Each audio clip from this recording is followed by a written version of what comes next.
Assalamualaikum warahmatullahi wabarakatuh. Yang saya hormati pengasuh Pondok Pesantren Zainul Hasan Genggong, yakni Al-Mukarram Kiai Haji Muhammad Hasan Mutawakil Allah SHMM. Yang saya hormati Rektor Universitas Islam Zainul Hasan Genggong, yakni Dr. Abdul Aziz Wahab MAG.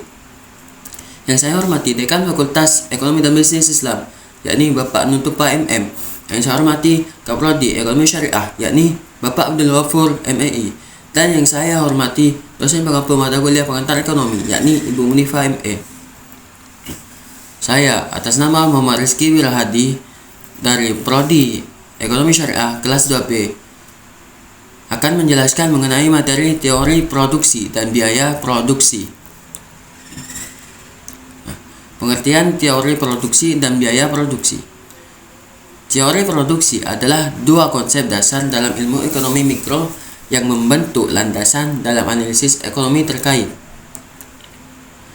Produksi barang dan jasa. Konsep dasar produksi. Proses produksi adalah setiap usaha yang dilakukan untuk menghasilkan barang dan jasa sehingga mempunyai nilai tambahan dan berguna untuk memenuhi kebutuhan manusia. Fungsi produksi.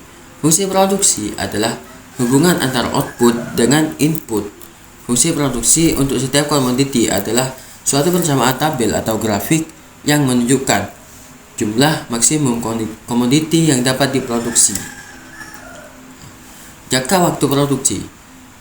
Berbagai jangka waktu perencanaan sebenarnya hanyalah aspek-aspek yang berbeda dari masalah yang mendasar yang sama, yaitu memperoleh hasil output dari hasil input secara efisien.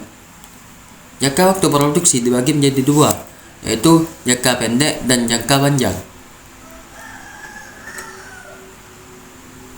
Secara bahasa, biaya produksi dapat diartikan sebagai suatu bentuk pengorbanan yang terjadi dalam suatu entitas bisnis, baik untuk dapat menghasilkan barang atau jasa. Fungsi biaya produksi. Output keluaran atau hasil dari proses produksi didapatkan melalui berbagai pertimbangan yang dilakukan oleh produsen, yaitu pertimbangan atas input, masukan, dan biaya. Konsep biaya produksi. Konsep biaya produksi. Konsep biaya produksi adalah sebuah pengeluaran yang dikeluarkan oleh perusahaan untuk menghasilkan suatu barang atau jasa. Mungkin cukup sampai di situ penjelasan dari saya. Apabila dari awal sampai akhir banyak salah kata yang saya ucapkan, saya memohon maaf yang sebesar-besarnya. Akhir kalam. Assalamualaikum warahmatullahi wabarakatuh.